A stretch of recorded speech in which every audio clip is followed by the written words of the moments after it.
and I have been getting SMSs from the organizers or the convener that maybe if we can rush, but at the same time I would not say that if we have asked each speaker to speak for 20 minutes, and if not 20, at least we must give them 15 minutes, and then maybe we can cut some time on the lunch break and ask the audience to come back earlier. Without going further on this conclusions or this, I would request Jaimini Mehta to make his presentation. Please.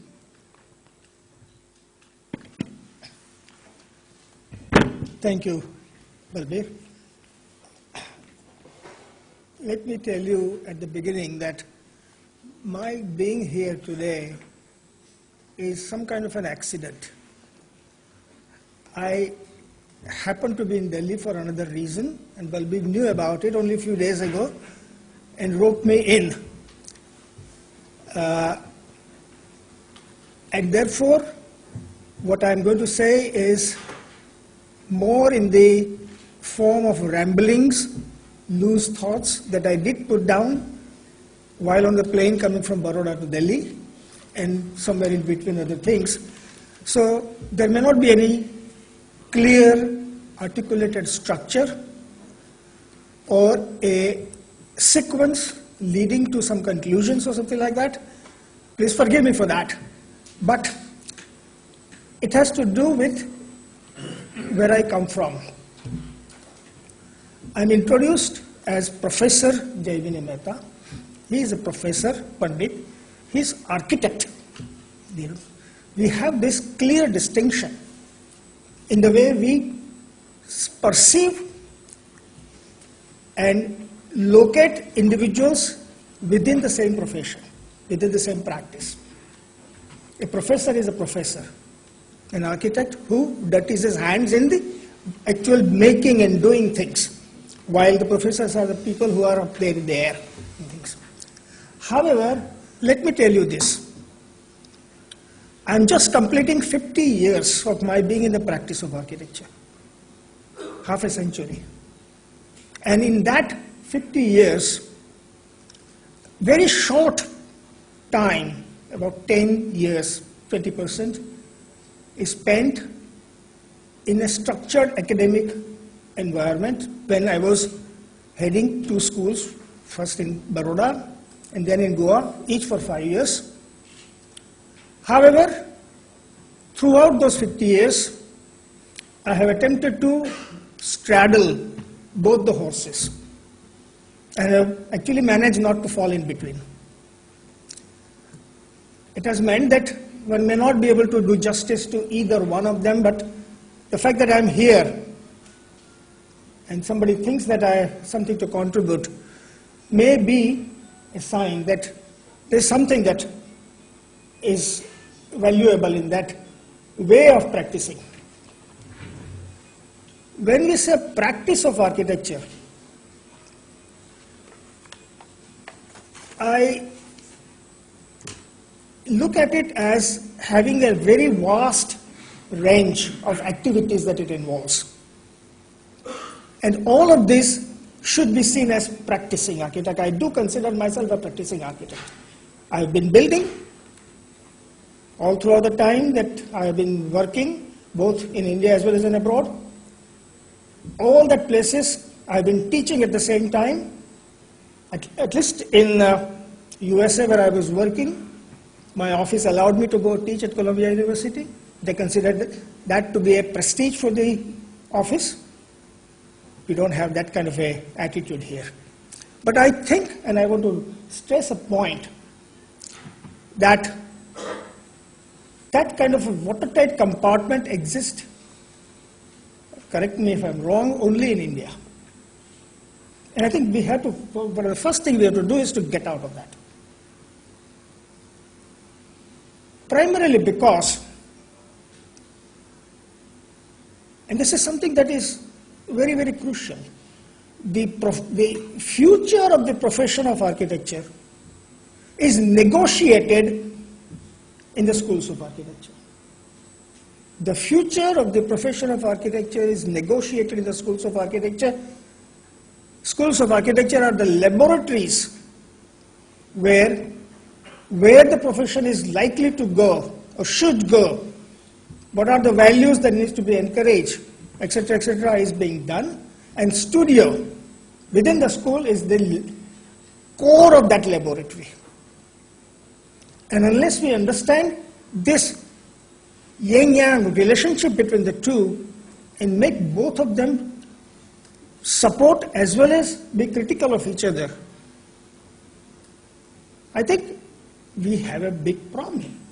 We can go on talking about the turmoil and turmoil and turmoil, but as Balbir said, that if a bird takes a little water towards the fire, or if one of the great ladies, American lady Eleanor Roosevelt, said during Depression, that don't complain about darkness, light a candle.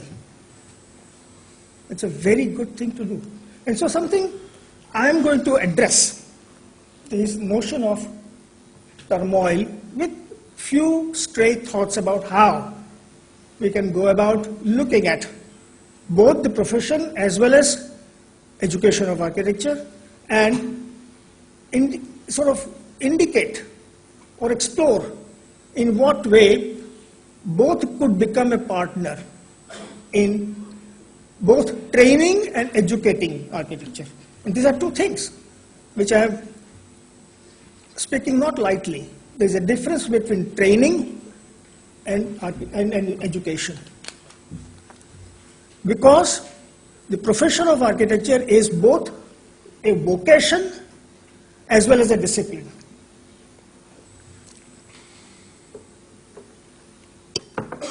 Professor Pandit mentioned about architecture being a technical discipline.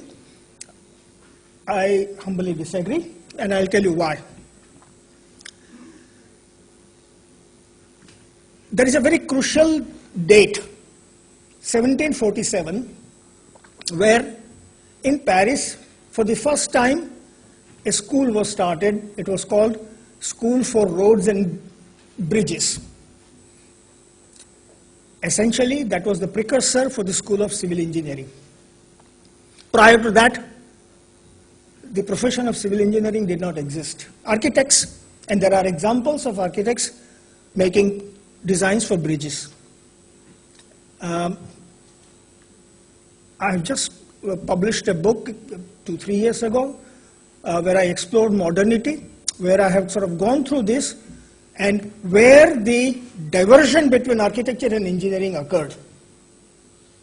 That date, 1747, is crucial because on that day, with the birth of the profession of civil engineering, the measurable part of the profession of what architects used to do, that is to calculate, to build, to construct, to make, was more or less taken away by the new profession, with the result that architecture was left with the undefinable, immeasurable kind of things.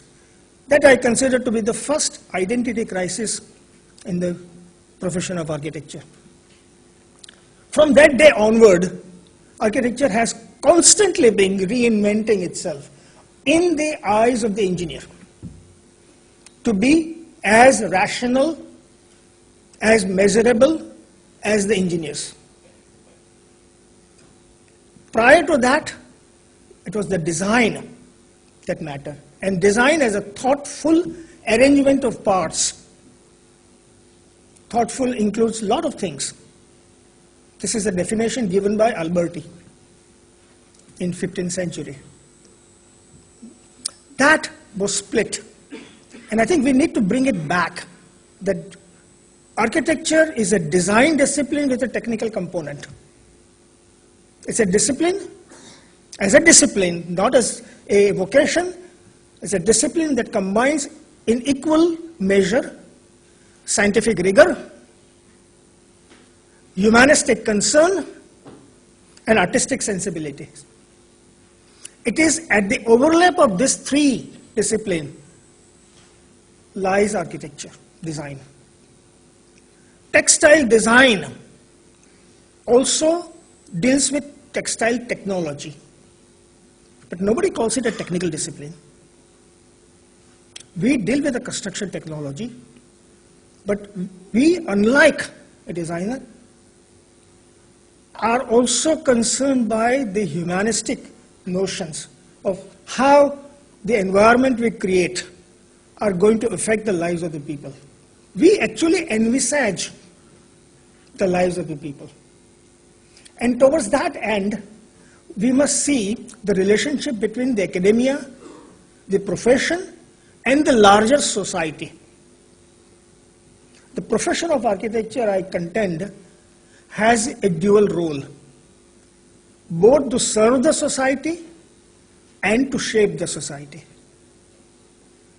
To serve the society means that we have to internalize the values, priorities, the concerns that the societies have. I remember around 70s, there came a big cry that we need appropriate technology. Because in those days, Indian society was far more internally organized economically. We were not globally connected as we are now. We did not produce to export. Whatever we produced was consumed by the people ourselves. And therefore, we needed a technology. We needed a way of working and producing things which is sort of low key in terms of technology, to use a catchword, which may not be the right word to do, but still, everybody was talking about appropriate technology. And out went an order from the profession of architecture to the schools of architecture, get us the graduates who are well versed in appropriate technology. So all the schools rushed around here and there and said, appropriate technology, we must have courses for that and that and that, that. It went away after a decade or so.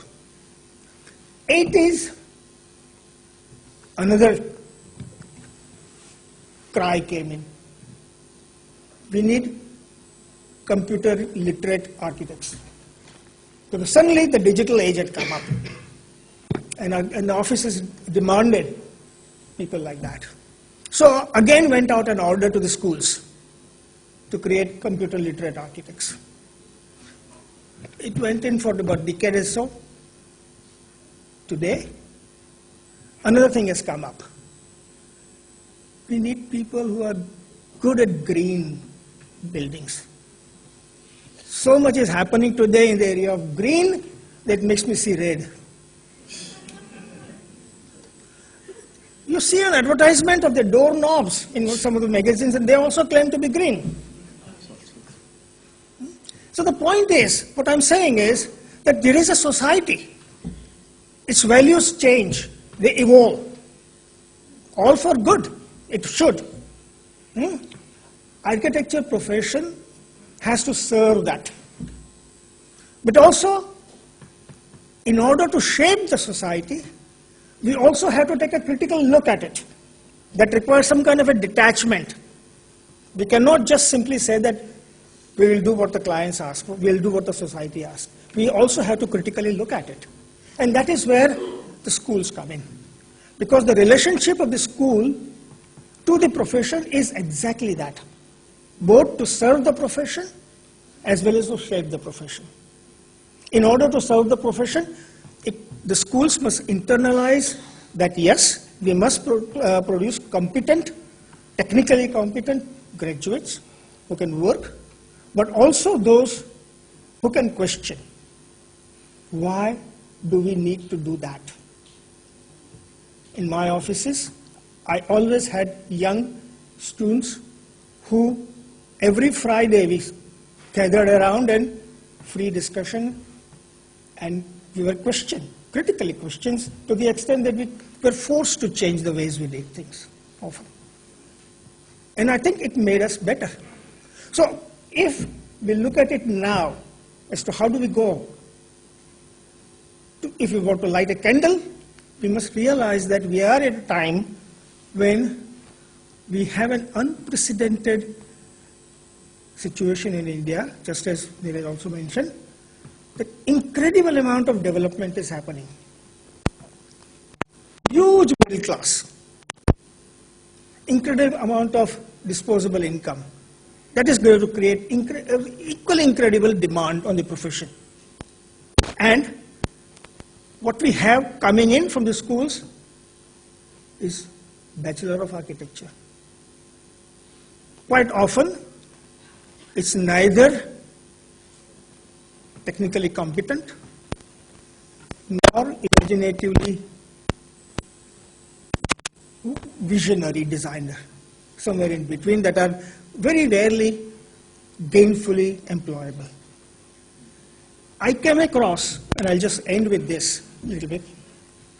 Some time back, I came across a report on the German economy, which opened my eyes up. It said that in Germany, kids 12 years to 15 years are encouraged to leave school and are picked up by industry. Like BMW would say, young guys come in. After about 6 weeks or 6 months of basic training, they're put to work. They earn. Not to enslave them, but to get them into the economic processes that are going on, if they feel like it. Not everybody chooses to, but nobody is compelled to, but those who want to are already part of the ongoing economic process.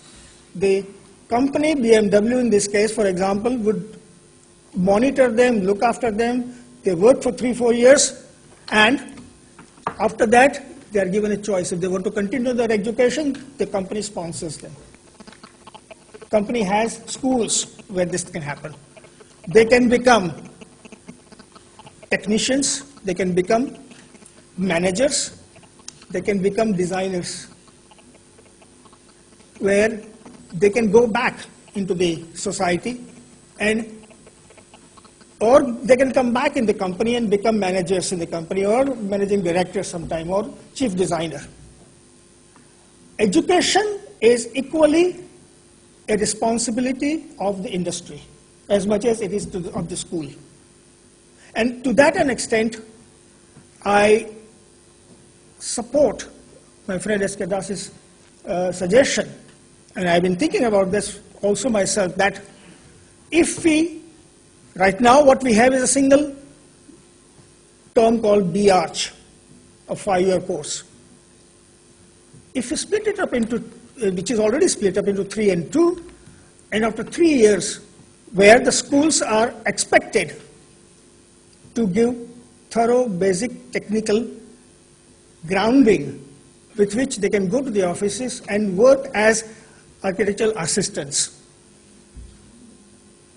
not architect. Architectural assistants, they are continuously trained in the office for not just for 16 or 20 weeks, which is now ridiculous, but maybe 2 years, 3 years. Within the 10 years of leaving school, they can go back to school. And if they feel like it, they can take up their 4th and 5th year, which is intensely thinking, discipline-oriented education. Earlier 3 years were training. Now they go through education, where they are facilitated to raise crucial questions. Like if the office is designing a mall, as Neeraj said, the young guy should say, where are the drivers going to rest? And we have had in our offices young people who raise that kind of questions. So that at that point, you may have a double degree, as SK suggested. And I have also made detailed suggestion of that to council. It has fallen on deaf ears, unfortunately. But the point is that the entire model of education that exists at present needs to be critically re-evaluated in terms of how both the academia as well as the profession can both shape and serve the society. There are a lot of things can go on, and I can go on and on because I've been thinking about it for years and years. So I'm not going to go into that. Maybe there are other opportunities where I can talk about it, but I'll end it here. And if some questions arises, we'll respond to that.